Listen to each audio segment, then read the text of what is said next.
Garrett Hayes woke to the sound of his daughter crying. The digital clock on the nightstand glowed 4:17 in the morning, and the trailer park outside sat silent except for the hum of a distant highway. He reached for Isla before his eyes fully opened, his calloused hand finding her forehead in the second-hand crib wedged between his bed and the kitchenette. Heat radiated through her cotton sleeper like she'd been left too close to a furnace. He lifted her against his chest, feeling her small body tremble with each labored breath. The thermometer he kept in the drawer read 103.2 degrees. His stomach dropped. 8 months old, and she was all he had left in this world. Everything else had been stripped away 6 months ago on a rainy Tuesday night when a semi-truck ran a red light and turned his wife Evelyn into a memory. The funeral had been 3 days of hell. The Whitmore family. Evelyn's people had descended on the service like vultures circling fresh carrion.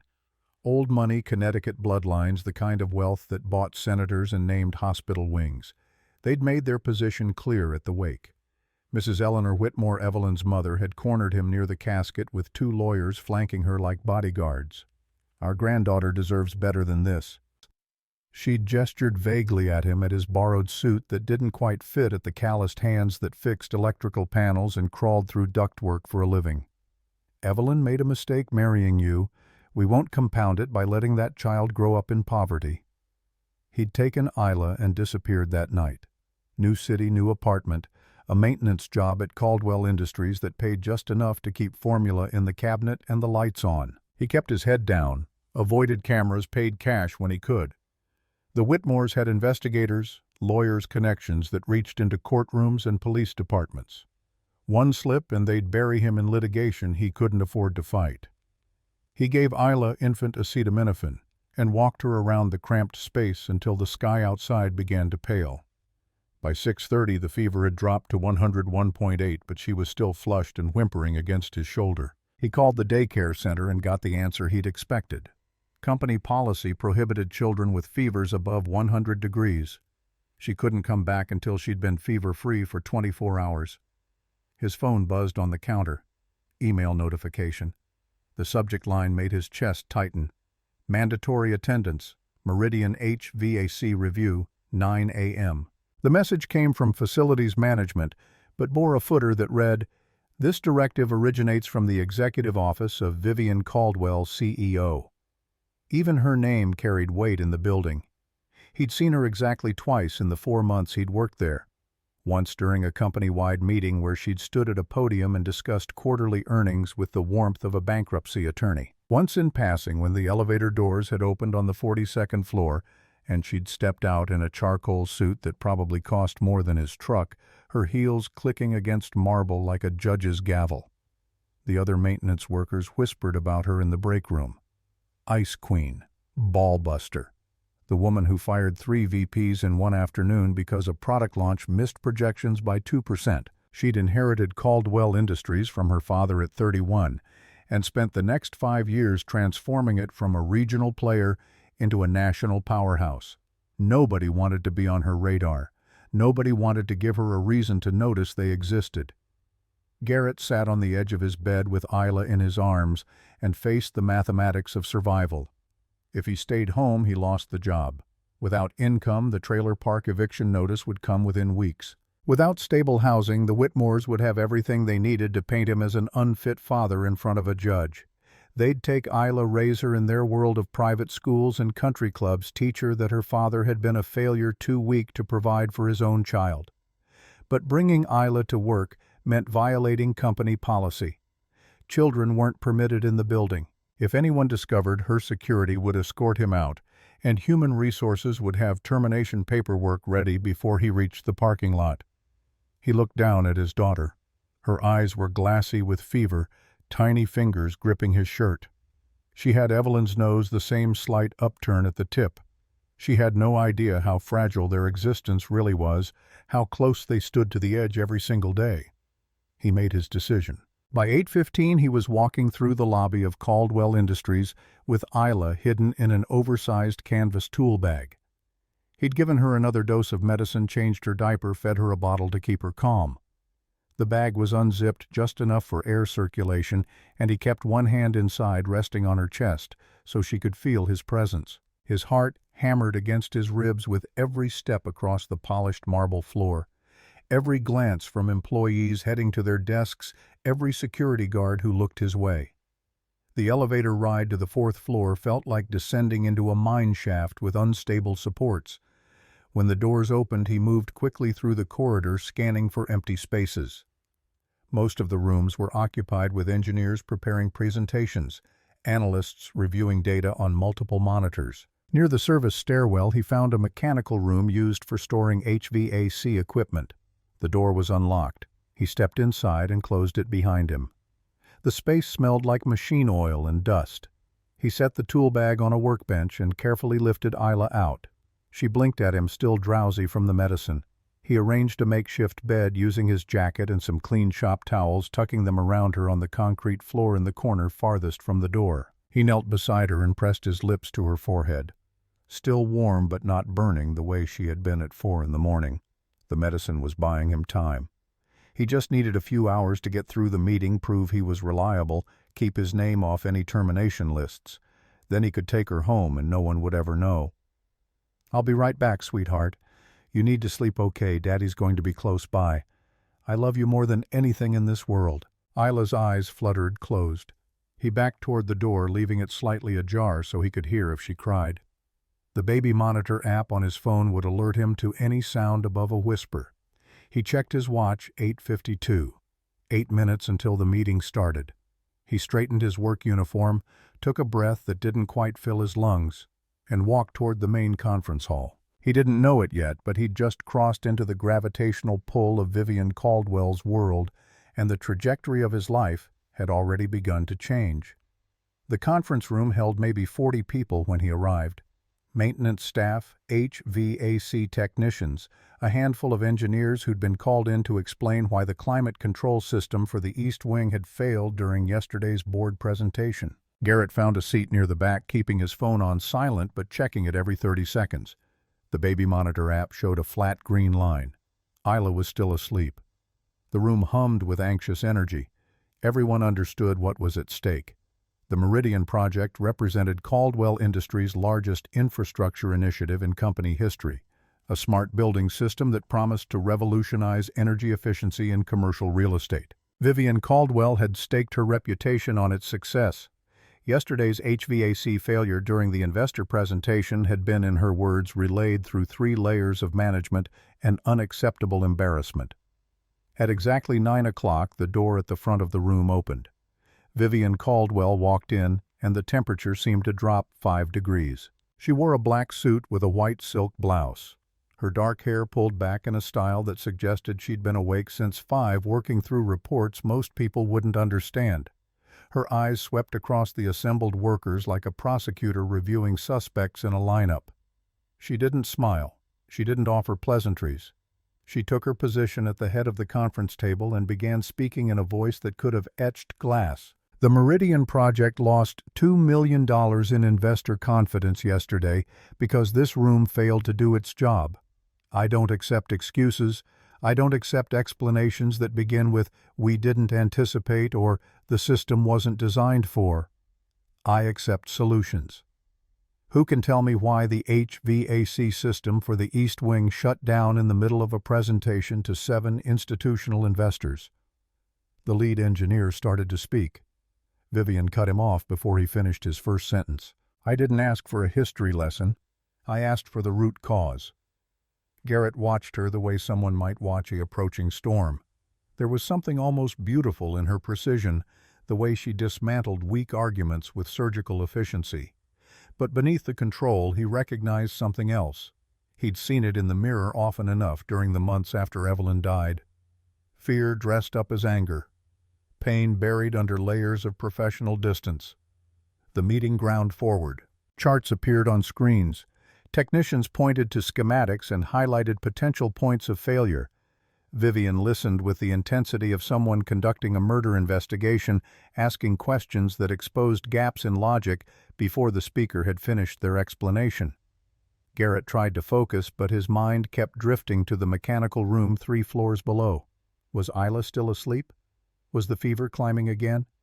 He glanced at his phone for the 15th time in as many minutes. The app showed nothing.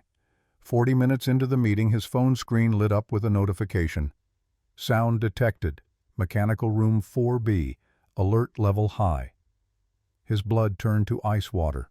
Isla was crying. He stood up so fast his chair scraped against the floor with a sound like tearing metal.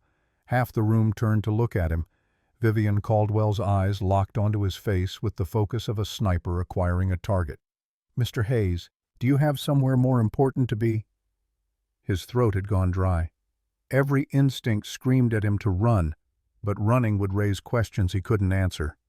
He forced words out through lips that felt numb. "Emergency. I'm sorry. I have to—" He didn't finish the sentence. He walked toward the door as quickly as he could without breaking into a sprint. Behind him, Vivian's voice cut through the room. "Security will escort you out of the building. You're terminated effective immediately." The door closed on her words. He ran. The stairwell echoed with the sound of his boots hitting concrete. 3 floors down, taking steps 2 at a time, one hand on the railing to keep from stumbling. The baby monitor app was live on his phone screen now, the audio waveform spiking with each cry. His daughter needed him, and he'd left her alone in a mechanical room because he'd been desperate enough to believe he could hide her from the world. He hit the 4th floor landing and sprinted down the corridor. The crying grew louder as he approached. Each wail felt like a knife between his ribs, a reminder of every way he'd failed her, every risk he'd taken that put her in danger.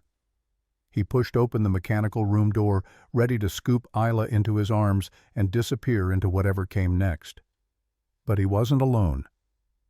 Vivian Caldwell stood in the center of the room with Isla cradled against her chest. The baby had stopped crying. Garrett froze in the doorway. His mind couldn't process what he was seeing. The CEO of Caldwell Industries, the woman who'd just fired him in front of 40 people, was holding his daughter with the careful attention of someone handling something infinitely precious. Her eyes were closed. Her face had lost all the hardness he'd seen in the conference room. She looked vulnerable in a way that made his chest ache. Then she opened her eyes and he saw they were wet. She turned slowly to face him. He waited for fury. He waited for security guards to appear behind her with instructions to remove him from the premises and call Child Protective Services. He waited for the ending he'd known was coming since the moment he'd made the decision to bring Isla into this building. But the expression on Vivian Caldwell's face wasn't anger. It was something far more complex, something that looked like recognition mixed with grief. When she spoke, her voice had been stripped of its boardroom authority. The words came out soft, almost fragile. "Is this your daughter?" He nodded. His throat was too tight to form words. Vivian looked down at Isla, her fingers gently brushing the baby's cheek. The gesture was so tender it felt like watching someone handle their own ghost. She studied Isla's face for a long moment, and something in her expression cracked open like a dam giving way under pressure. "How old is she?" He forced the answer out. 8 months. Vivian closed her eyes as if the number had confirmed something painful she'd already suspected. When she opened them again, she looked at him with an intensity that made him feel completely exposed. "Close the door." He obeyed, his hands trembling as he pulled it shut. The mechanical room suddenly felt smaller, the air heavy with whatever truth was about to spill out between them. He waited for the speech about policy violations, about the security risks of bringing unauthorized persons into a corporate facility, about the termination paperwork that would be processed within the hour. But Vivian didn't call for security. Instead, she sat down on an overturned equipment crate, still holding Isla, and gestured for him to sit on the workbench across from her. He did, perching on the edge like a man waiting for a verdict he already knew would destroy him. Vivian spoke slowly, choosing each word with unusual care. "Bringing a child into this building is a serious violation of company policy. Under normal circumstances, I would have you removed within the hour and ensure you never worked in this industry again." He nodded, accepting what he believed was coming. Her tone shifted. "These are not normal circumstances." She looked down at Isla, who had fallen asleep against her shoulder, and something in her face transformed. The corporate mask fell away completely, and what remained was raw and human and aching. I had a daughter once. She was 8 months old when I lost her." The words hung in the stale air of the mechanical room. Garrett didn't move, barely breathed, afraid that any sound would shatter whatever fragile moment had opened up between them. Vivian continued, her voice steady but quiet. "A rare heart condition, undetected until it was too late. She died in my arms while I was waiting for an ambulance that couldn't save her. I was 26 years old. My father had just appointed me to the board of directors. My husband left 3 weeks after the funeral, said he couldn't look at me without seeing what we'd lost."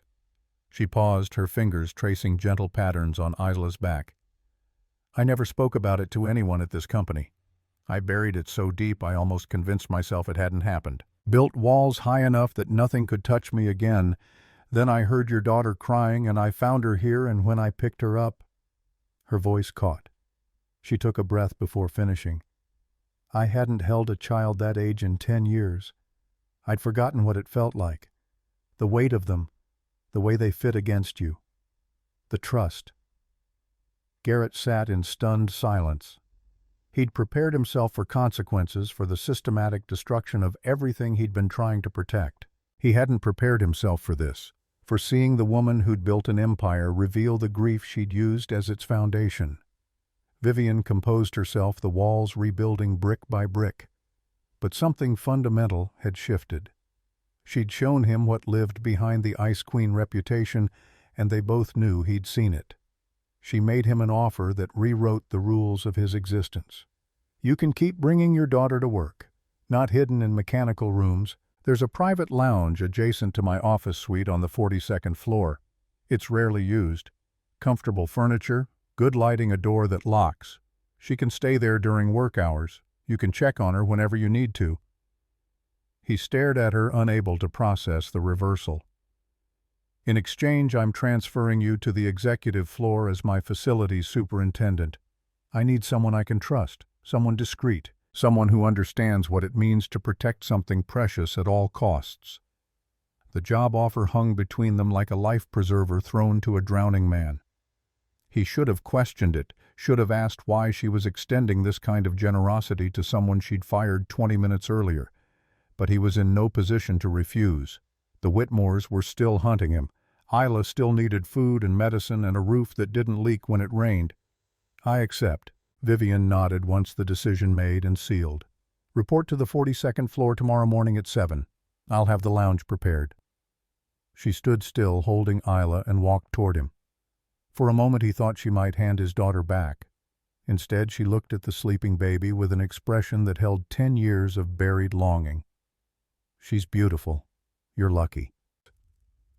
Then she carefully transferred Isla into his arms and walked out of the mechanical room without another word, her heels clicking against the corridor floor like the closing notes of a song he'd never expected to hear. Garrett stood alone, holding his daughter, trying to understand what had just happened. The woman who terrified an entire corporation had seen his desperation and responded not with punishment, but with protection. She'd recognized something in him, or maybe in Isla, that had cracked open a door she'd kept locked for a decade. He had no idea why Vivian Caldwell had chosen to help him. But standing in that mechanical room with his daughter asleep against his chest, he understood one fundamental truth: his life had just changed in ways he couldn't begin to predict.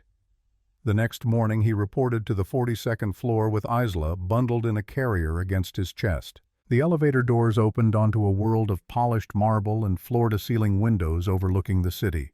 Executives moved through the hallways with the confidence of people who made decisions that affected thousands of lives. He felt like an imposter, a maintenance worker wearing a slightly nicer uniform trying to pass in a country club.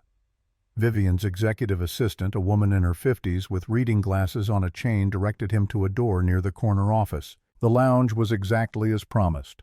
Soft, recessed lighting, a leather couch that looked like it had never been sat on a window with a view of the financial district.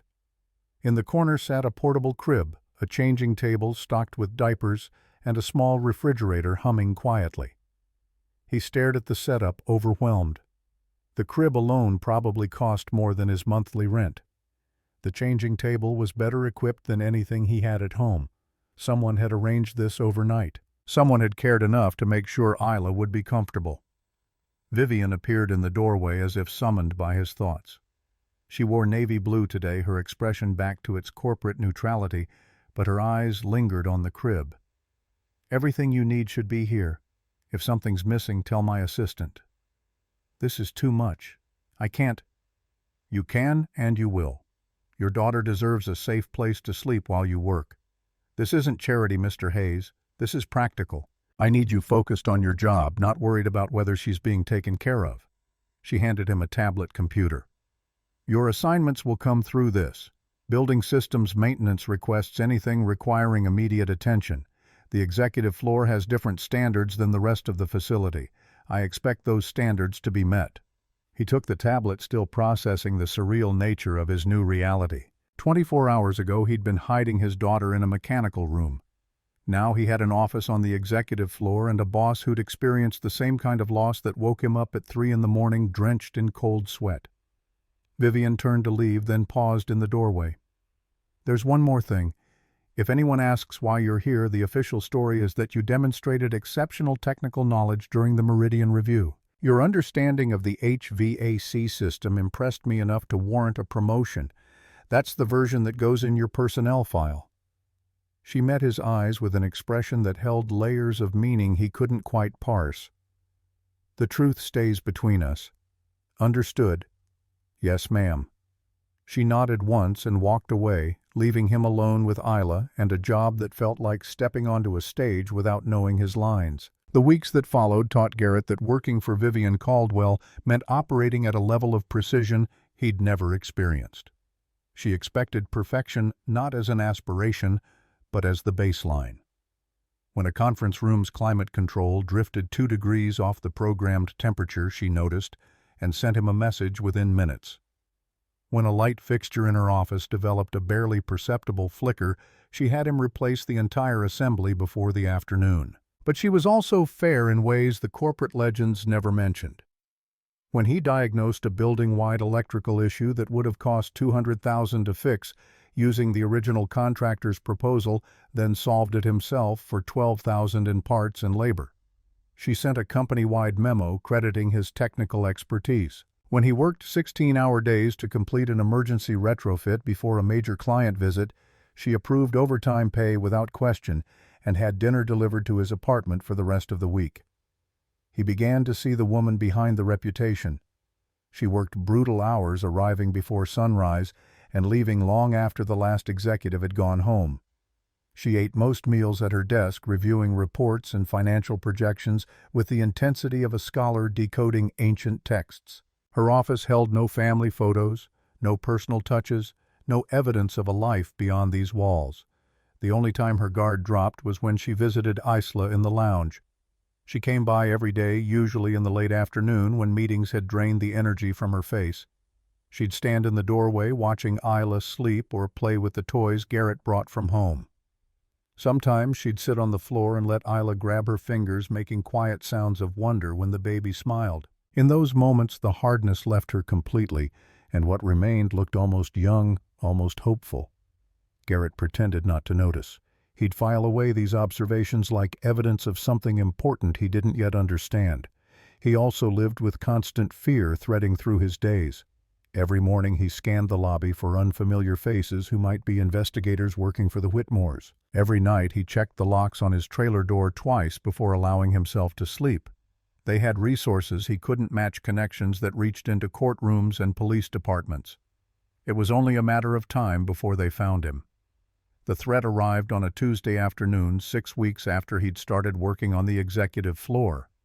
He was in Vivian's office reviewing the schedule for a planned HVAC upgrade when his phone buzzed with a text from an unknown number. The message appeared on his screen like a cancer diagnosis, simple and devastating. "We know where you are. We know where she goes during the day. This ends now or we take her legally and publicly. Your choice." The blood drained from his face. His hands went numb. The phone felt like it weighed 50 pounds. Vivian noticed immediately. "What's wrong?" He couldn't answer. His throat had closed around the words. She walked around her desk and took the phone from his hand, reading the message with an expression that didn't change. But something shifted in her eyes, a cold, focused intensity that reminded him why people feared her. Who sent this? The whole story came out. He told her about Evelyn, about the Whitmores, and their old money arrogance about the way they'd tried to take Isla at the funeral. He told her about running about the fake name on his lease, about the terror of being found that had colored every decision for the past 6 months. He expected her to be angry that he'd kept this from her, expected her to calculate the liability he represented and distance herself accordingly. Instead, she picked up her office phone and made a call. "Martin, I need everything you can find on the Whitmore family of Connecticut. Business dealings, legal issues, anything that doesn't appear in their official biography. I need it in 72 hours. She hung up and looked at Garrett with an expression that could have frozen nitrogen. "They made a mistake coming after you while you work for me." Over the next 72 hours, Garrett watched Vivian Caldwell dismantle the Whitmore family's carefully constructed facade with the precision of a demolition expert placing charges on a condemned building. She called in favors from lawyers who owed her career-making referrals. She contacted a former college roommate who'd become a federal prosecutor and asked pointed questions about Connecticut tax shelters. She had Martin, her head of corporate intelligence, dig through 20 years of Whitmore business dealings with instructions to surface anything that wouldn't look good in a courtroom or a newspaper. By Thursday afternoon, Martin delivered a folder 3 inches thick. Garrett sat in Vivian's office while she reviewed the contents, her expression never changing as she turned pages filled with financial records and legal documents. The late sun slanted through the floor-to-ceiling windows, casting her desk in amber light that made the whole scene feel like watching someone conduct surgery. She closed the folder and looked at him with eyes that held no warmth but promised absolute protection. "The Whitmores have been playing games with offshore accounts for 15 years. Shell corporations in the Caymans real estate deals structured to avoid capital gains charitable donations that somehow flow back to family trusts. Nothing technically illegal, but everything designed to minimize their tax burden in ways that wouldn't survive scrutiny from the IRS or the Connecticut Department of Revenue Services." She tapped the folder with one perfectly manicured finger. "They also have a history of using their foundation to pressure judges and politicians. Campaign contributions that coincidentally arrive right before custody cases get decided in their favor. It's happened 4 times in the past decade. Different families, same pattern. They take children from parents they deem unworthy, and the courts somehow always agree." Garrett felt sick. "How do we stop them?" "We don't stop them. We make it too expensive for them to continue." She picked up her phone and made a call. "Eleanor, this is Vivian Caldwell. We need to speak about your granddaughter." The conversation lasted less than 5 minutes. Vivian's voice never rose above conversational volume, but each word landed with the impact of a hammer on glass. She outlined exactly what would happen if the Whitmores pursued custody. The tax investigation that would begin within days. The media coverage of their foundation's questionable influence on family court decisions. The congressional inquiry into charitable organizations used as vehicles for political pressure. You can walk away now with your reputation intact, or you can fight this and discover what it feels like when someone with actual resources decides you're a problem worth solving. I'm giving you 48 hours to withdraw your claim and sign a binding agreement to cease all contact with Mr. Hayes and his daughter. After that, the folder on my desk becomes public record." She ended the call without waiting for a response. Garrett stared at her, stunned by the cold efficiency of her threat. Will they actually back down? People like the Whitmores only understand power. They've spent their lives using money and connections to get what they want because no one ever had the will to push back. Vivian set her phone on the desk with a sound like a chess piece claiming a square. "I have more money than they do and better connections. More importantly, I have nothing to lose. That makes me dangerous in ways they're not equipped to handle." The words hung between them, revealing more than she'd probably intended. A woman with nothing to lose was a woman who'd already survived the worst thing that could happen to her. The Whitmores were fighting to maintain their pride. Vivian was fighting because she'd found something worth protecting for the first time in a decade. 47 hours later, the Whitmores' attorney sent a certified letter withdrawing all custody claims and agreeing to a permanent no-contact arrangement. The document included language so restrictive it essentially erased them from Isla's life. They would make no attempts to visit, communicate, or interfere in any way. Violation of the agreement would trigger financial penalties substantial enough to make even old-money families hesitate. Garrett read the letter 3 times in Vivian's office, unable to believe the threat that had haunted him for 6 months had evaporated in less than a week. The paper trembled in his hands. "Why did you do this for me? I'm nobody. A maintenance worker you promoted on a whim. I have nothing to offer in return." Vivian stood at her window looking out over the city. The evening light painted the skyline in shades of copper and shadow. When she spoke, her voice carried a weight that made the air feel heavy. "I spent 15 years building walls around myself, convinced myself that power was the only thing that mattered, that vulnerability was weakness, that being alone was the price of being strong." She turned to face him, and for the first time since that morning in the mechanical room, her guard was completely down. "But holding your daughter that day reminded me of something I'd tried to forget. I was a mother once, for 8 months, and losing my child hollowed out a part of me that no amount of success could ever fill." She walked to her desk and opened a drawer, pulling out a medical file with the Caldwell Industries corporate insurance logo on the cover. "There's something else you need to know. 6 months ago, my doctor found a mass in my liver. Advanced hepatocellular carcinoma. It had already metastasized by the time we caught it. The oncologist gave me 12 to 18 months, maybe 2 years, with aggressive treatment." The words hit him like a physical blow. He'd started to see her as more than his boss, something closer to a friend, or maybe even a protector. The idea that she was fighting a battle he couldn't see made everything suddenly fragile. Vivian continued, her voice steady despite the subject matter. "I've kept it secret from everyone. The board doesn't know. My executive team doesn't know. I've continued working as if nothing changed, because I didn't know how to be anything other than the person I'd made myself into. The treatments aren't working the way they hoped. Last month's scans showed new growth. My prognosis is uncertain at best." She set the file on her desk between them. "I've spent the past few weeks thinking about what I want from whatever time I have left. I don't want to die alone in a penthouse apartment while lawyers divide up my assets. I don't want my legacy to be quarterly earnings reports and shareholder value. I want something real, something human." She met his eyes with an intensity that made his chest tighten.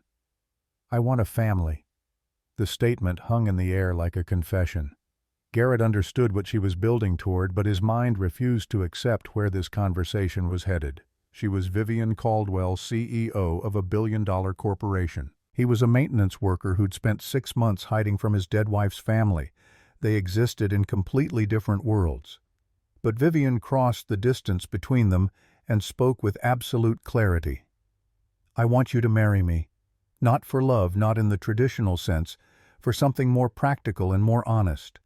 I will provide for Isla, education at the best schools, security that the Whitmores or anyone else could never threaten, a trust fund that ensures her future regardless of what happens to me. In return, you give me the chance to be part of a family again before it's too late." She took a breath before finishing. "I'll have a legal heir, someone to carry on the work I've built. And I'll have the experience of being a mother, even if only for a little while. Not to replace what I lost, but to remember what it felt like to have something worth living for." Garrett stared at her, his mind racing through implications and consequences. The offer was insane. A marriage of convenience to a dying woman who'd saved him from the Whitmores and given him a life he'd never thought possible. Every rational part of his brain screamed that this was wrong, that accepting would turn him into exactly the kind of opportunist the world would assume he was. But he thought about Isla, about the trust fund and the schools and the security that would follow her for the rest of her life. He thought about the trailer park and the creditors who called 3 times a week and the constant fear that one emergency would collapse everything he'd been trying to build. He thought about Vivian standing in that mechanical room holding his daughter with tears on her face, looking like she'd found something she'd spent 10 years searching for. "I need time to think about this. Take whatever you need, but understand that this isn't charity and it isn't pity. This is a deal between 2 people who've lost everything trying to build something new from the wreckage." He left her office that night with his head spinning. The woman who terrified an entire corporation had just asked him to marry her. And the strangest part was that he was actually considering it. He didn't sleep. He lay in his narrow bed in the trailer with Isla sleeping peacefully beside him. Her fever from weeks ago completely gone, her small body rising and falling with each breath. Vivian's words echoed in his mind like a question with no easy answer. Marry me. It wasn't romantic. It was transactional. A bargain between two broken people trying to salvage meaning from their ruins. But the more he thought about it, the more he realized his hesitation wasn't about the terms. It was about himself. He'd spent his entire adult life feeling insufficient. Not good enough for Evelyn's family, who'd looked at him like something tracked in on expensive shoes. Not good enough for Evelyn herself, who'd loved him, but always seemed to be waiting for him to become something more substantial. And now, not good enough to give Isla the future she deserved. Vivian was offering him a way out of that inadequacy, a chance to provide for his daughter in ways he could never achieve through his own efforts. But accepting felt like admitting defeat, like selling the only thing he had left that was truly his dignity. He thought about what it would mean to say yes. He'd become the husband of one of the most powerful women in the country. People would assume he was after her money, her status, her connections. They'd whisper that he'd preyed on a dying woman's vulnerability, traded his presence for a fortune. He'd have to live with those assumptions for the rest of his life, and even if none of it was true, the world would never believe him. But then he thought about Isla, about the Whitmores temporarily silenced but not erased from existence, about the fragile life he'd built that depended on nothing going wrong ever. Vivian had already proven she could protect them in ways he couldn't. Without her, they were vulnerable. With her, they had a chance. The next morning he went to Vivian's office before the workday began. She was already there reviewing documents, a cup of black coffee cooling on her desk. She looked up when he entered, and for a moment he saw something flicker across her face. Hope, maybe, or fear. It vanished before he could be certain. I've thought about your offer. I understand what you're proposing, and I appreciate the security it would provide for Isla. He paused, gathering the courage to say what needed to be said. But I have one condition, and it's not negotiable. If we're going to do this, it can't be a contract. It can't be a business arrangement with defined terms and exit clauses. It has to be real. Vivian's expression didn't change, but her eyes sharpened with attention. You have to be present, not just as a legal guardian or a financial provider, but as a mother. You have to genuinely try to love Isla and let her love you back. And you have to fight. His voice grew stronger as the words found their shape. Whatever the doctors say, whatever the prognosis, you have to fight to stay alive. Because I'm not going to explain to my daughter someday that her mother gave up. If you want to be part of this family, you don't get to quit when it gets hard. You fight. For her, for yourself, for whatever time we have. The silence that followed felt like standing on the edge of something vast. Vivian studied his face as if trying to determine whether he meant what he'd said or was simply negotiating better terms. Then she stood and walked around her desk, stopping directly in front of him. She looked smaller up close, more human than the legend suggested. The morning light from the window caught the fine lines around her eyes, the slight tremor in her hands that she usually kept hidden. I don't know if I remember how to be soft. I don't know if I can be the kind of mother Isla deserves. Her voice carried a vulnerability he'd never heard from her. But I'll try. You have my word. I'll fight and I'll try. And I'll be there for both of you as long as I'm able. She extended her hand, not for a handshake, but palm up, an offering. Deal. He took her hand, feeling the coolness of her skin against his calluses. Deal. They were married 2 weeks later in a private ceremony at the county courthouse. No press, no announcements, no corporate spectacle. Just the two of them, Isla in Garrett's arms, and a judge who owed Vivian a favor from some past political campaign. The ceremony lasted 7 minutes. The judge pronounced them married with the same tone he might use to approve a building permit. Vivian looked at the simple gold band on her finger afterward as if she couldn't quite believe it was there. Garrett felt the matching ring on his own hand, like a weight he hadn't fully prepared to carry.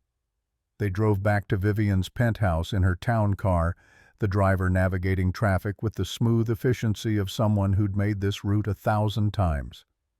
Isla slept in her car seat between them, oblivious to the fact that her life had just been fundamentally reorganized. The penthouse occupied the entire 42nd floor of a building 3 blocks from Caldwell Industries headquarters. Garrett had never seen anything like it. Floor-to-ceiling windows offered views of the entire city. The furniture looked like it belonged in a museum, chosen by decorators rather than inhabitants. Everything was expensive and impersonal, a space designed for someone who slept there but didn't actually live. Vivian watched him take in the surroundings with an expression that might have been embarrassment. "It's too much, I know. I bought it because it was expected. The CEO lives in a penthouse, but I've never felt at home here. We'll change that." The transformation happened gradually over the following weeks. Isla's toys appeared in the living room, bright primary colors invading the neutral palette. A playmat covered the marble floor near the windows. Board books accumulated on the coffee table, their cardboard pages bent from enthusiastic handling. The space began to look lived in, inhabited by actual people rather than serving as a showroom for wealth. Vivian adapted to motherhood with the same intensity she brought to quarterly earnings reports. She approached it like a skill to be mastered through research and practice. She read parenting books on her tablet during her commute. She watched YouTube videos about infant development. She asked Garrett endless questions about feeding schedules and sleep patterns and whether Isla's current fascination with grabbing her own feet was developmentally appropriate. Her early attempts were clumsy in ways that would have been funny if they weren't so earnest. She held bottles at the wrong angle, and Isla would pull away frustrated. She changed diapers with the cautious precision of someone diffusing explosives. She tried to soothe Isla by singing lullabies in a voice that hadn't been used for music in years, the melody uncertain and the lyrics half-remembered. But she kept trying. Every failure became a lesson. Every mistake got corrected the next time. Garrett watched her learn and felt something shift in his chest, a warmth he hadn't expected when he'd agreed to this arrangement. One evening he came home from work to find Vivian sitting on the living room floor with Isla surrounded by wooden blocks. She was building a tower while Isla watched with intense concentration. When the tower reached 6 blocks high, Isla reached out and knocked it over with a squeal of delight. Vivian laughed, an actual genuine laugh that sounded like it surprised her as much as it surprised Garrett. She rebuilt the tower and Isla knocked it down again. They repeated the game 5 more times, Vivian's laughter growing easier with each repetition. Garrett stood in the doorway watching them and realized he'd stopped thinking of this as a transaction. Somewhere in the past few weeks they'd started to become something that resembled a family. He also started to see the toll the cancer was taking. Vivian hid it well, maintaining her corporate facade during business hours. But at home in the evenings the exhaustion showed. She moved more slowly. She needed more time to recover after playing with Isla. Some nights she fell asleep on the couch before dinner, her body simply shutting down from the effort of pretending everything was normal. She was undergoing chemotherapy every 3 weeks at a private clinic that specialized in treating executives who couldn't afford to be seen as weak. The treatments left her drained for days afterward. Garrett learned to recognize the signs. The slight gray tint to her skin. The way she'd gripped the counter when standing up as if the world had tilted beneath her. He started taking on more of the parenting duties without making it obvious. He'd prepare Isla's bottles in advance so Vivian wouldn't have to navigate the kitchen when she was exhausted. He'd handle bedtime on the nights when Vivian looked like she might collapse if she tried to read one more story. He began working from home 2 days a week, telling himself it was to be available for building emergencies, but really it was to make sure Vivian didn't push herself past her limits. 5 months into their marriage, on a quiet Sunday morning, it happened. Vivian was sitting on the couch with Isla in her lap, pointing at pictures in a board book and naming the animals. Garrett was in the kitchen making coffee, half listening to their voices through the open doorway. Then Isla looked up at Vivian, reached for her face with a chubby hand and spoke a single word. "Mama." The kitchen went silent. Garrett turned to see Vivian frozen in place. Her eyes wide, her lips parted in shock. Isla said it again, clearer this time, as if proud of her new discovery. "Mama." Vivian's composure shattered. She pulled Isla close, buried her face in the baby's hair, and began to cry. Deep shaking sobs that seemed to come from somewhere she'd locked away a decade ago. Her shoulders shook with the force of emotions too large to contain. Garrett crossed the living room and sat beside them, wrapping his arms around both of them. For the first time since they'd made this arrangement, they felt like a family, not because of a contract or an agreement, but because of something real and earned and impossibly precious. Vivian cried herself empty while Isla patted her face with small, confused hands. When she finally lifted her head, her eyes were red and her makeup was ruined, and she looked more beautiful than Garrett had ever seen her. "I never thought I'd hear that word again." Her voice was rough from crying. "I thought I'd lost my chance forever." "You didn't lose anything. You're her mother. She knows it. I know it." Vivian kissed the top of Isla's head and held her like she was afraid to let go. They sat there for a long time, coffee forgotten the Sunday morning stretching around them like a gift. 2 weeks later, Vivian had a follow-up appointment with her oncologist. Garrett offered to come with her, but she refused. Some battles she still needed to fight alone, some walls she couldn't quite tear down even after everything they'd shared.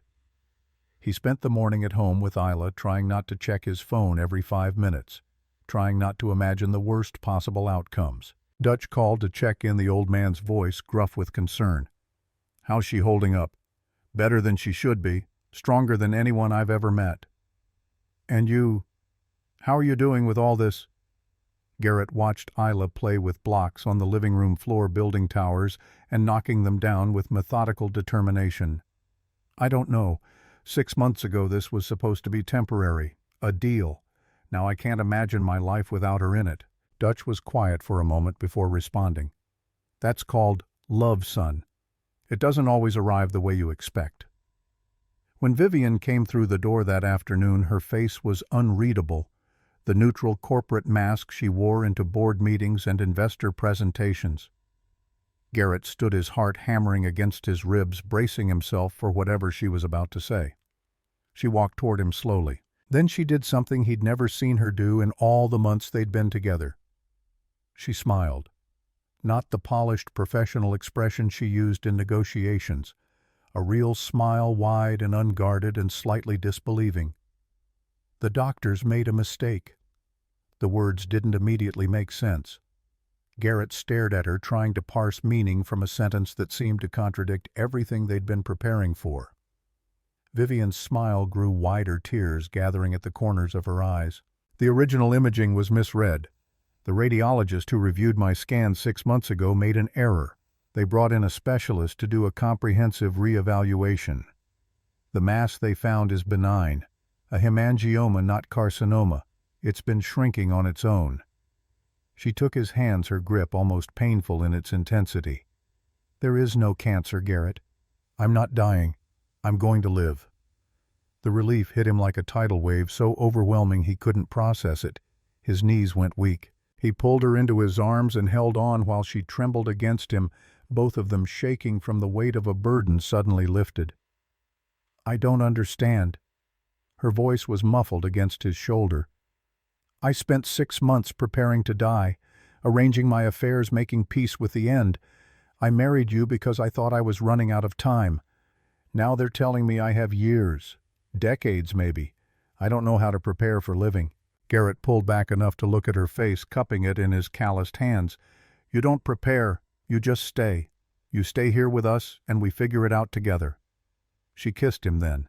Not the polite pecks they'd exchanged at the courthouse or the careful affection they'd developed over months of proximity. A real kiss, desperate and grateful, and full of something that felt dangerously close to love. When they finally broke apart, Isla was standing at the coffee table, banging a wooden block against the surface and shouting "Mama" with increasing volume, determined not to be ignored. Vivian laughed through her tears and scooped Isla into her arms, spinning her around while the baby shrieked with delight. Garrett watched them and felt something settle in his chest, a sense of rightness he hadn't known he'd been missing. They'd started as strangers, making a desperate bargain. They'd become something he didn't have words for yet. But standing in that penthouse with afternoon light streaming through the windows, watching his wife dance with their daughter, he understood one fundamental truth. Whatever came next, they would face it together. The months following the misdiagnosis revelation transformed their lives in ways none of them could have predicted. Vivian approached her second chance at living with the same intensity she'd once brought to building her empire, but now the energy flowed in different directions. She cut her workday from 14 hours to 8, delegating responsibilities she'd once guarded like state secrets. She appointed James Rothman, her CFO of 7 years, as acting CEO and moved herself to the role of executive chairman. The board of directors had been stunned by the announcement, but Vivian made it clear the decision wasn't up for debate. "I spent 15 years proving I could run this company. Now I'm going to prove I can live a life worth running it for."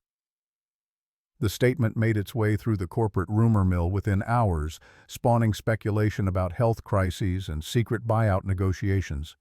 Vivian ignored all of it. She'd stopped caring what people thought the moment the doctor had given her permission to imagine a future. She came home for dinner now, actual sit-down meals at the dining table that had previously served as a staging area for work documents. She learned to cook starting with simple recipes that didn't require techniques beyond following instructions. Her first attempt at meatloaf came out so dry it could have been used as construction material. Her second try was better. By the fifth attempt, even Garrett had to admit it was edible. She sat on the floor and played with Isla for hours, building block towers and reading the same picture books over and over without complaint.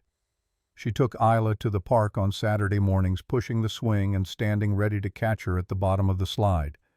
Other mothers recognized her from business magazines and tried to make conversation. Vivian deflected their questions with polite brevity and focused on her daughter. Garrett watched the transformation with something between wonder and disbelief.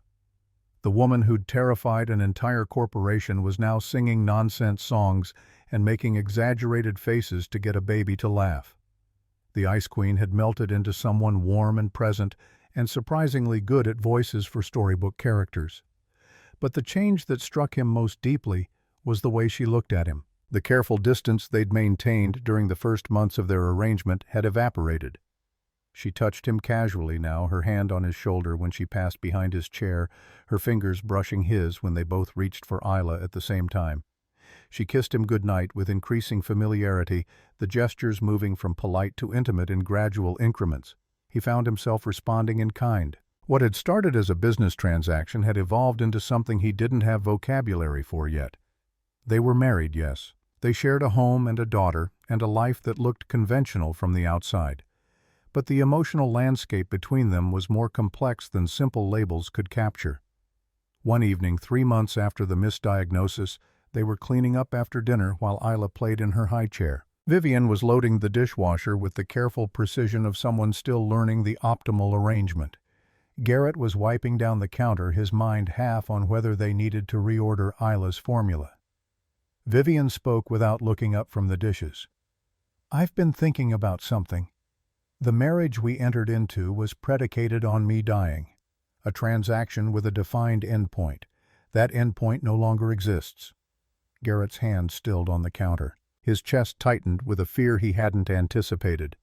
She was going to ask for a divorce, for an annulment, for a return to the lives they'd been living before desperation and grief had thrown them together. Vivian continued, still focused on arranging plates in the dishwasher rack. "I want to know if you're staying because you feel obligated or because you want to. Because I won't hold you to an agreement made under false pretenses. You married a dying woman to secure your daughter's future. That woman isn't dying anymore. You don't owe me anything." The relief that flooded through him was so intense it made him dizzy. She wasn't asking him to leave. She was giving him permission to stay by choice rather than contract. He crossed the kitchen and turned her to face him, his hands gentle on her shoulders. "I'm staying because I can't imagine being anywhere else. I married you for Isla's future, yes. But somewhere along the way this stopped being about obligation. I don't know exactly when it happened. Maybe it was watching you learn to change diapers like you were disarming a bomb.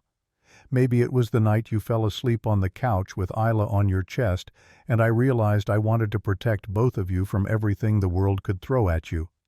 He took a breath, surprised by the steadiness in his own voice. "I'm staying because I want to. Because this family we've built, this strange, unexpected thing we've created, it's the most real thing in my life." If you're asking whether I want to stay married to you, the answer is yes. Not because of a contract, because I choose you. Every day, I choose this. Vivian's eyes were bright with unshed tears. She reached up and touched his face, her palm cool against his cheek. I choose you too. I choose this life, this family. I choose staying. They kissed then with the knowledge that this time it meant something different, not obligation or arrangement or gratitude, just two people who'd found each other in the wreckage of their separate disasters and decided to build something new from the pieces. Isla banged her sippy cup on the high chair tray and shouted, "Mama Dada!" with the authority of someone demanding acknowledgement. They broke apart laughing, and Garrett lifted his daughter out of the high chair while Vivian wiped her eyes. "Your timing is impeccable, sweetheart. She learned it from you." Vivian's smile held warmth that would have been unimaginable a year ago. Everything important in her life she learned from you. The changes extended beyond their home. Vivian began restructuring Caldwell Industries with a philosophy that shocked the corporate world. She implemented comprehensive parental leave policies, 6 months paid for primary caregivers regardless of gender. She established on-site child care facilities at all major company locations, staffed with licensed professionals and subsidized for lower-wage employees. She created flexible schedule options that allowed parents to work from home when children were sick. The business press called it radical. Industry analysts questioned whether the policies would impact productivity and profit margins. Shareholders demanded justification for the expense. Vivian presented her case at the quarterly shareholder meeting with the same conviction she'd once used to justify aggressive expansion strategies. "We spend billions on recruiting and retaining talent. We offer competitive salaries, comprehensive benefits, stock options. But we've ignored the single biggest factor in employee retention and satisfaction, the ability to be present for their families without sacrificing their careers. I spent 15 years building an empire. It took one working father and his daughter to teach me what's actually worth building. We're not just creating shareholder value. We're creating a company where people can have both careers and lives, where being a parent isn't treated as a liability, but as evidence of what we're all working for in the first place." The speech was recorded and went viral within 48 hours. Business schools used it as a case study. Other CEOs called her privately to ask how she'd gotten the board to approve such sweeping changes. Vivian's answer was always the same. "I stopped making decisions based on what other people expected and started making them based on what I knew was right." It's amazing how much simpler everything becomes when you stop being afraid. But not all the transformation happened in boardrooms and press releases. The real changes played out in smaller moments that accumulated into a life neither of them had planned. Garrett finished his degree taking online classes in the evenings after Isla went to sleep. He'd abandoned his engineering studies 8 years earlier when money got tight and Evelyn got pregnant. Now Vivian insisted he complete what he'd started arranging for the company to cover tuition as part of his employment benefits. He graduated 18 months after they got married, accepting his diploma while Vivian and Isla cheered from the audience. She framed the degree and hung it in his home office, treating it with the same reverence some people reserved for fine art. "This represents something important. You didn't give up, you found a way through." Garrett looked at the framed diploma and felt a surge of pride he hadn't expected, not just in the degree itself, but in the fact that he'd proven something to himself. He wasn't just Isla's father or Vivian's husband. He was someone who could set a goal and achieve it through sustained effort. Vivian created a new position for him at Caldwell Industries Director of Facilities and Community Outreach. The role combined his technical expertise with a new mandate to develop programs supporting skilled trades workers and their families. He established partnerships with trade schools, created apprenticeship programs, advocated for better wages and working conditions. The work felt meaningful in ways his previous maintenance job never had. Dutch Brennan became a regular presence in their lives, stopping by the penthouse twice a week for dinner and to dote on Isla. The old man treated Vivian with cautious respect that gradually warmed into genuine affection. He taught her how to read electrical schematics, insisting that anyone running a facilities company should understand the basics. Vivian approached the lessons with characteristic intensity, asking questions until she understood not just the what, but the why behind every connection and circuit. One evening, Dutch pulled Garrett aside while Vivian was putting Isla to bed. "I've worked in this industry 43 years, seen all kinds of bosses from saints to tyrants and everything between. I never met one who cared enough to learn the actual work to understand what the people in the trenches deal with every day." He glanced toward the hallway where they could hear Vivian singing a lullaby in her increasingly confident voice. "She's good for you, son. You're good for her. Don't take it for granted." "I don't. Every day I wake up half expecting to discover it was all a dream." Dutch's weathered face creased into a smile. "That's how you know it's real. The good things in life always feel a little bit impossible." The words stayed with Garrett long after Dutch left. His life did feel impossible sometimes. A year and a half ago, he'd been hiding his daughter in a mechanical room, terrified of losing everything. Now he had a family, a career, a future that extended beyond survival into something resembling actual happiness. But the past had a way of refusing to stay buried.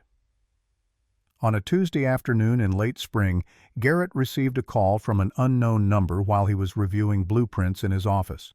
He almost didn't answer, but something made him pick up. The voice on the other end was male professional, vaguely threatening, in the way lawyers learn to modulate their tone to convey power without making explicit threats. "Mr. Hayes, my name is Richard Pemberton. I represent the Whitmore family. We need to discuss the custody arrangement regarding your daughter." Garrett's blood went cold. "We have a signed agreement. No contact. That was the deal. The agreement was signed under duress based on threats made by your wife that constituted blackmail. The Whitmore family has reconsidered their position. They believe Isla would benefit from knowing her maternal grandparents.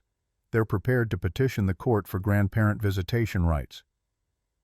The fear that had defined the first 6 months of Isla's life came roaring back. Garrett's hand tightened on his phone hard enough to make the case creak. "Tell the Whitmores they can go to hell. They signed an agreement. They stay away from my daughter." Pemberton's voice took on a tone of false sympathy. "I understand your concern, Mr. Hayes, but you should know that circumstances have changed. Your marriage to Mrs. Caldwell has significantly improved your financial situation. The court may view the original custody concerns as no longer relevant. However, they may also question why you married a wealthy woman so quickly after your wife's death. Gold digger allegations tend to undermine fitness arguments in family court." The threat was clear. "Fight us, and we'll destroy your reputation. Let us into Isla's life, or we'll make you regret it in front of a judge." Garrett ended the call without responding and immediately dialed Vivian. She answered on the second ring, her voice shifting from professional to concerned the moment she heard his tone. "What happened?" He told her about Pemberton's call, about the threat to petition for visitation rights, about the thinly veiled accusations. Vivian listened without interrupting, and when he finished he could practically hear her mind working through tactical options. "They're testing us, seeing if we'll fold under pressure now that they don't have the leverage of your financial instability. This is a mistake on their part." "How is this a mistake?" "They're coming after Isla again. Because they're assuming I'll use the same approach I used 18 months ago. Threats and leverage and mutually assured destruction. They think they've found a vulnerability in our marriage, something they can exploit in court. What they don't understand is that this time I'm not interested in destroying them. I'm interested in making them irrelevant." She told him to come to her office immediately. By the time he arrived, she'd already assembled a team.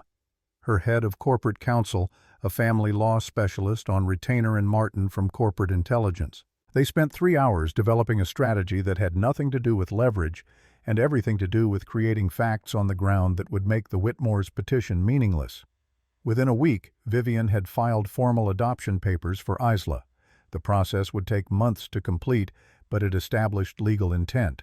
She hired a child psychologist to document Isla's attachment to both parents and the stability of their home environment. She arranged for testimonials from pediatricians, teachers at the daycare program, neighbors and colleagues who could speak to their fitness as parents. Most importantly, she scheduled a meeting with Eleanor Whitmore.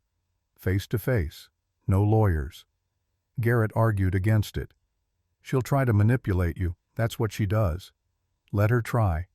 I've spent 18 months learning how to be a mother. I'm not the same person I was when I threatened her the first time. This conversation is going to be different. The meeting took place at a neutral location, a private dining room in a hotel neither family had connections to. Vivian brought Garrett and insisted Eleanor come alone. When the older woman arrived, she looked exactly as Garrett remembered from the funeral. Expensive clothes, perfect makeup, the bearing of someone accustomed to deference. Eleanor took her seat across from them with the confidence of someone who believed she held all the cards. "Ms. Caldwell, or should I say Mrs. Hayes, I trust you understand why we're pursuing this matter. I understand you believe you have a right to Isla because she shares your DNA. What I don't understand is why you think genetics entitle you to access a child you've never tried to know." Eleanor's smile was thin and cold. "Evelyn was our daughter. Isla is all we have left of her. We have a right to be part of her life." Vivian leaned forward slightly, her voice calm but carrying absolute conviction. "You had a daughter. You lost her in a tragedy that no parent should experience. I understand that grief because I've lived it. My daughter died when she was 8 months old, the same age Isla was when Garrett first brought her to my office. I know what it feels like to lose a child and spend years trying to fill that void with anything that might make the pain manageable." Eleanor's composure flickered just slightly. Vivian continued, "But here's what I learned. You can't replace what you lost. You can't demand access to someone else's child because your own is gone. Isla is not a substitution for Evelyn. She's her own person, and she deserves a family that wants her for who she is, not who she represents. We have rights under Connecticut state law. Grandparents can petition for visitation. You can petition. You can spend hundreds of thousands of dollars on lawyers and investigators. You can drag us through family court and make accusations about Garrett's fitness or my motivations. And at the end of it, maybe you win supervised visits every other month. 2 hours in a room with a court-appointed observer, while Isla wonders why these strangers are in her life."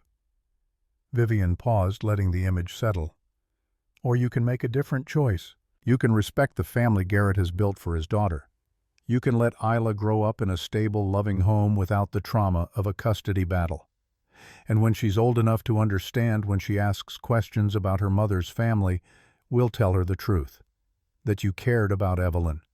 That you wanted to be part of Isla's life, but respected her father's right to raise her in peace."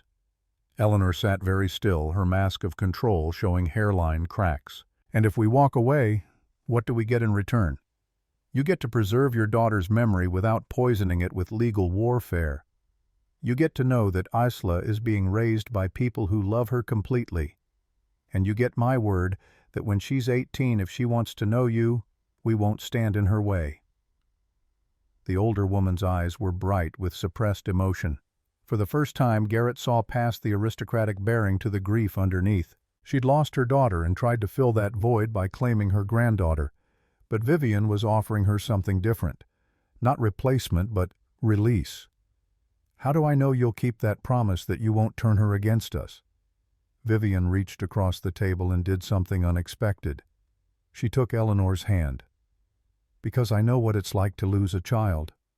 And I wouldn't wish that pain on anyone, even someone who threatened my family. You loved Evelyn. That love matters, and Isla will know about it when she's ready. But it has to be her choice, not yours, not mine, hers." Eleanor Whitmore sat in silence for a long moment. Then she withdrew her hand and stood. "I'll speak to my husband, and to Mr. Pemberton." She looked at Garrett directly for the first time since entering the room. "Take care of her. She's all we have left of our daughter." "I will. I promise." Eleanor left without another word.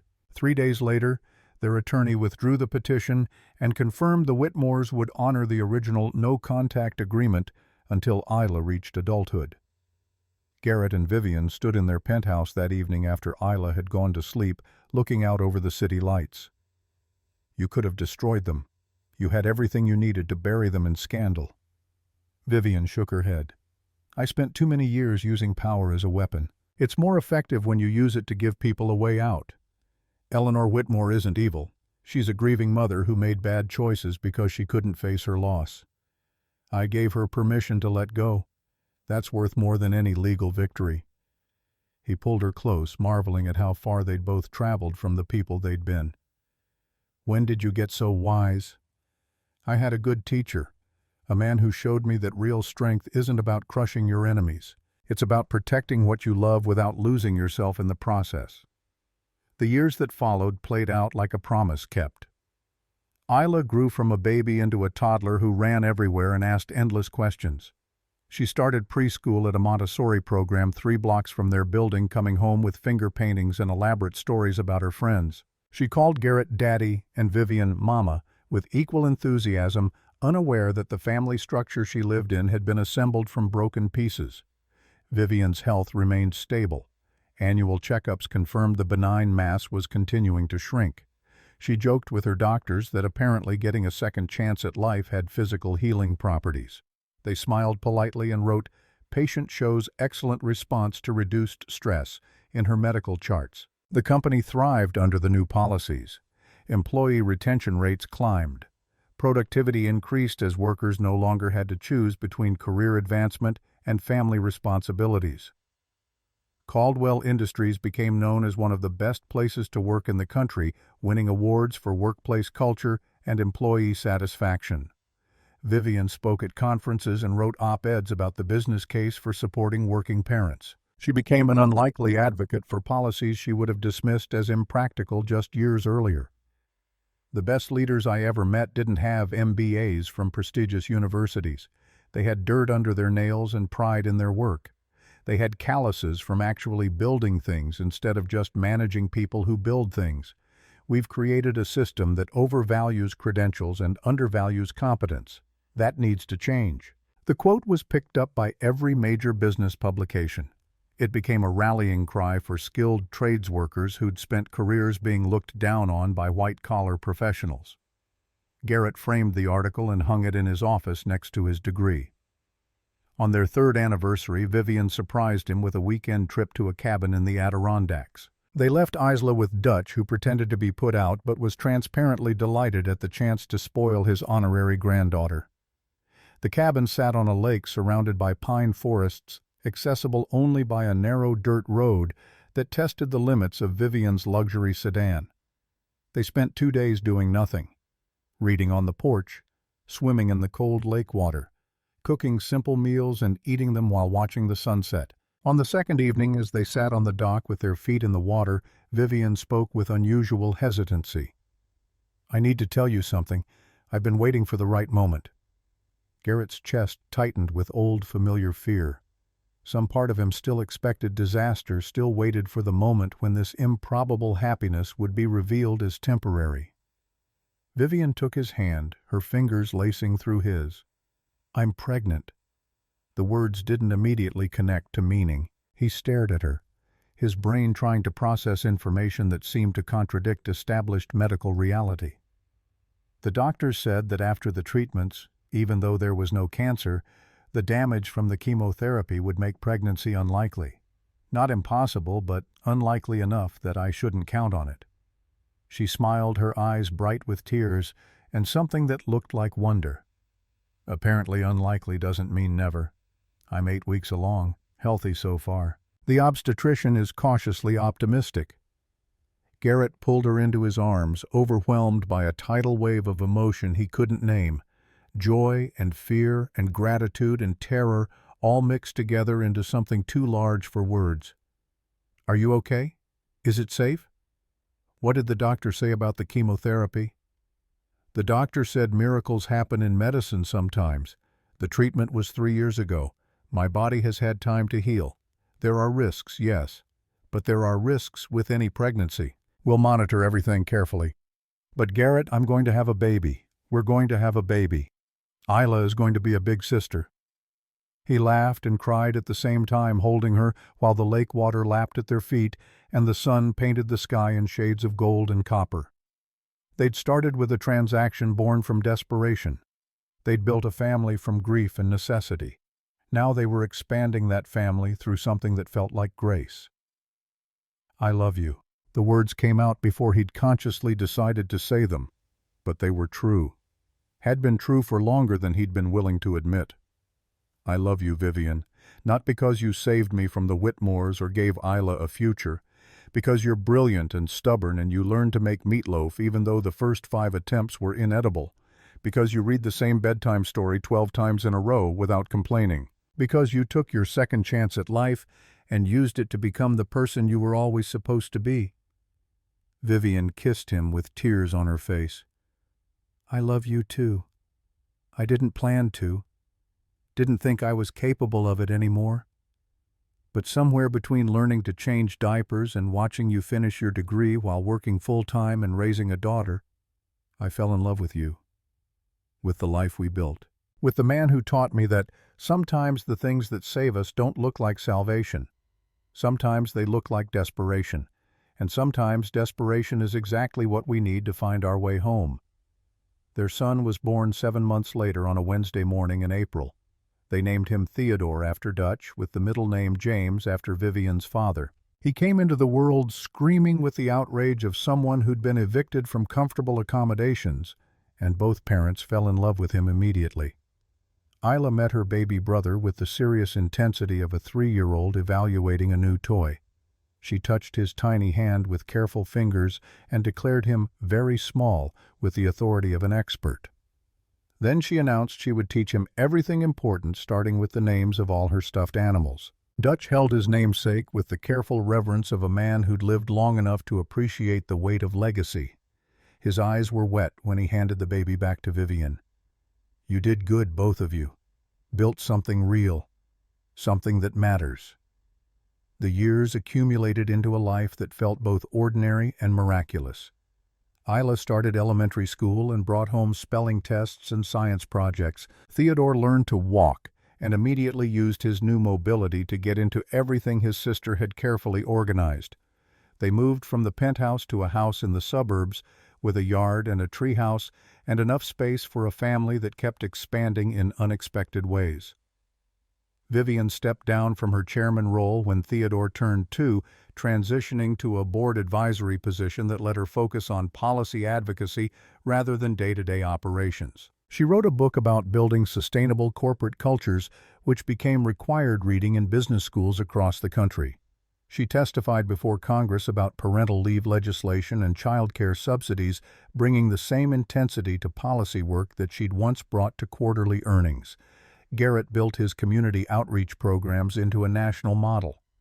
Other companies studied Caldwell Industries' apprenticeship initiatives and tried to replicate their success. He spoke at trade schools and union halls, sharing his story and advocating for workers who'd spent careers being invisible to the people who ran the companies they kept functioning. A man is measured by what he'd sacrifice for those he loves, not by the size of his paycheck or the title on his business card. And by that standard, the richest people I know are the ones who show up every day to do hard work that matters, who go home to families they've built through effort and love and sheer stubborn refusal to give up. The quote was picked up by labor organizations and working-class advocacy groups. It appeared on union hall bulletin boards and in break rooms across the country. Garrett found it strange to be quoted, to have his words treated as wisdom worth preserving. But Vivian insisted he'd earned it. You taught me that there's dignity in all honest work, that intelligence and worth aren't measured by degrees or income brackets.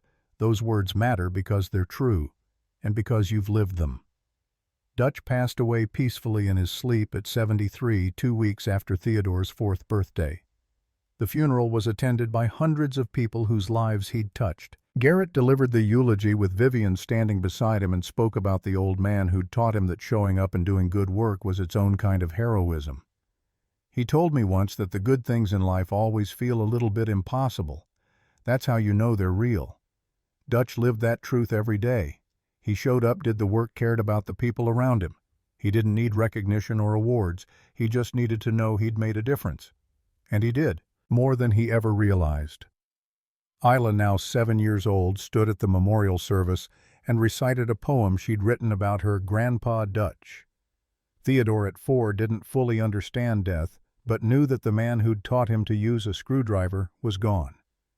Both children placed flowers on the casket, learning early that love and loss were threads woven through the fabric of every meaningful life. On Isla's 10th birthday, she asked the question Garrett had been preparing for since the day they'd signed the adoption papers. They were having dinner on the back porch, watching Theodore chase fireflies in the yard while the summer heat began to ease into evening. Isla looked at Vivian with the serious expression she wore when working through complex ideas. "Mama, can I ask you something?" "Of course, sweetheart. I know you adopted me. I know you're not my birth mother. Dad explained it to me when I was little, and I've seen the pictures of Mom Evelyn in the album you made for me." Vivian set down her fork, giving Isla her complete attention. "Does that change how you feel about being my daughter?" The question was asked without accusation, just curiosity, but Garrett could see the vulnerability underneath, the need to know whether the love they'd built had conditions attached. Vivian reached across the table and took Isla's hand. "When I first held you, you were 8 months old, the same age my daughter Sophie was when I lost her. I won't lie and say I didn't see her in you at first, that the grief wasn't part of what drew me to you. But you know what happened. You became your own person in my eyes, not a replacement for what I lost, but a completely new love I never expected to have." She paused, making sure Isla was really hearing her. "Being a mother isn't about biology. It's about showing up. It's about bedtime stories and school projects and sitting with you when you're scared. It's about loving you exactly as you are and fighting to give you every chance to become whoever you want to be. By every measure that matters, you're my daughter. I chose you, and I would choose you again every single day." Isla was quiet for a moment, processing. Then she asked the harder question. "What about Mom Evelyn's parents, the ones Dad had to run away from? Do they ever get to know me?" Garrett and Vivian exchanged a look. They'd discussed this scenario countless times, planning for the moment when Isla would be old enough to understand the complicated history of her first years. Vivian answered carefully. "Your grandparents, the Whitmores, loved your mother Evelyn very much. When she died, they were heartbroken. They wanted to be part of your life, but they wanted it in a way that would have hurt your dad. So we made an agreement. They would stay away until you were old enough to decide for yourself whether you wanted to know them." "How old is old enough?" "We said 18, when you're an adult and can make that choice with full understanding of what it means." Isla considered this with the gravity of someone much older than 10. "Can I wait? I don't want to know them now. Maybe when I'm older. But right now I like my family the way it is." Garrett felt something loosen in his chest. The fear that Isla might feel deprived of some fundamental connection, that she might resent the choices he'd made to protect her, eased slightly. "You can wait as long as you want, sweetheart. This is your decision. No pressure either way." She nodded, satisfied with the answer, and returned her attention to her birthday cake. The moment passed into the accumulation of other moments that comprised their family's history. But Garrett knew it was significant. Isla had been given the option to complicate their carefully constructed life, and she'd chosen to keep things simple. Not because she didn't understand the alternatives, but because she knew what she had was enough. The epilogue to their story played out over decades rather than scenes. Isla grew into a teenager who inherited Vivian's intensity and Garrett's work ethic. She volunteered at community centers and advocated for trade school programs, understanding that the world her parents had built needed defending and expanding. She got into MIT and studied engineering, coming home for holidays with stories about projects and professors. Theodore followed his own path into environmental science, fascinated by sustainable building systems and green architecture. He credited his father with teaching him that you could do important work with your hands and still change the world. Vivian and Garrett grew old together in ways that felt earned rather than assumed. They attended school concerts and graduation ceremonies. They watched their children fall in love and build their own families. They became grandparents to 5 children who called them Mimi and Pop Pop, and had no idea their family had been assembled from such unlikely components. On their 20th anniversary, they returned to the cabin in the Adirondacks where Vivian had announced her first pregnancy. The place looked exactly the same, frozen in time, while they had continued changing. They sat on the dock as they had 2 decades earlier, their feet in the cold lake water, watching the sunset paint the sky in impossible colors. Do you ever think about how different your life would be if I hadn't brought Isla to work that day? Garrett's voice was quiet, reflective. Vivian leaned against his shoulder. I think about it constantly. I'd probably still be in that corner office working 14-hour days, convinced that power and success were the only things that mattered. I would have died eventually alone and unfulfilled, never knowing what I'd missed. She turned to look at him, her face lined with years but still beautiful to him. You gave me a second chance at everything, at being a mother, at having a family, at understanding that the things worth building aren't always measured in quarterly reports. I didn't give you anything. You chose to see Isla and me as worth your time. You chose to fight for us. You chose to become someone capable of love when it would have been easier to stay behind your walls. We chose each other every day. That's what marriage is, isn't it? Choosing the same person over and over, building a life from a series of small decisions that somehow add up to everything that matters. They sat in comfortable silence as darkness settled over the lake. Somewhere in the distance, a loon called out with its lonely, echoing cry. Stars began to appear overhead, infinite and ancient.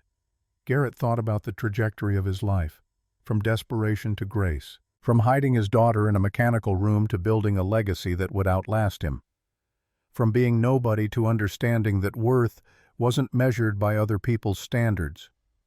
I used to be terrified that someone would see through me, that they'd realize I didn't belong in rooms with important people making important decisions, that I was just a maintenance worker pretending to be something more. Vivian took his hand, their fingers intertwining with the ease of long practice. You were never pretending. You were always exactly what the world needed. Someone who understood that real work matters, that showing up and doing your job with pride and skill is its own kind of excellence. The only person who needed to see that was you. They stayed on the dock until the cold drove them inside. They made love with the tenderness of people who knew each other's bodies as well as their own. They fell asleep wrapped around each other, grateful for the strange path that had brought them together. In the morning they would drive back to the city, back to their lives and responsibilities and the family that depended on them. But for now they had this, the quiet, the peace, the knowledge that they'd taken the broken pieces of their separate disasters and built something whole. Years later, when Isla was asked to give a speech at a fundraiser for single-parent support programs, she would tell the story of her father bringing her to work and the CEO who'd found them in a mechanical room. She would talk about how desperation sometimes leads to salvation, how the people we least expect can become the family that saves us. My parents taught me that love isn't always loud or dramatic. Sometimes it's quiet. Sometimes it's a promise to fight even when you want to give up. Sometimes it's choosing to stay when you could easily leave. They built a family from nothing but determination and hope and sheer stubborn refusal to accept that the life they'd been given was the life they had to keep. She would pause, looking out at an audience of single parents and advocates and policymakers. They say a man is measured by his wealth. My father taught me differently. He taught me that you measure a person by what they'd sacrifice for those they love. And by that measure I grew up with the richest parents in the world. The speech would be recorded and shared. It would make Garrett cry when he watched it later, Vivian's hand in his, both of them recognizing the truth in their daughter's words. They had built something that mattered, not an empire of steel and glass, but a legacy of love that would ripple forward through generations. A family assembled from grief and desperation and the radical choice to believe that second chances were possible. And on quiet evenings when the work was done and the children were grown and the grandchildren were asleep in the guest rooms, Garrett and Vivian would sit together and marvel at the distance they'd traveled. From a mechanical room on the 4th floor to a life full of meaning and connection and love that neither of them had thought they deserved. From strangers making a desperate bargain to partners who'd chosen each other every single day. From survival to something that felt impossibly like grace.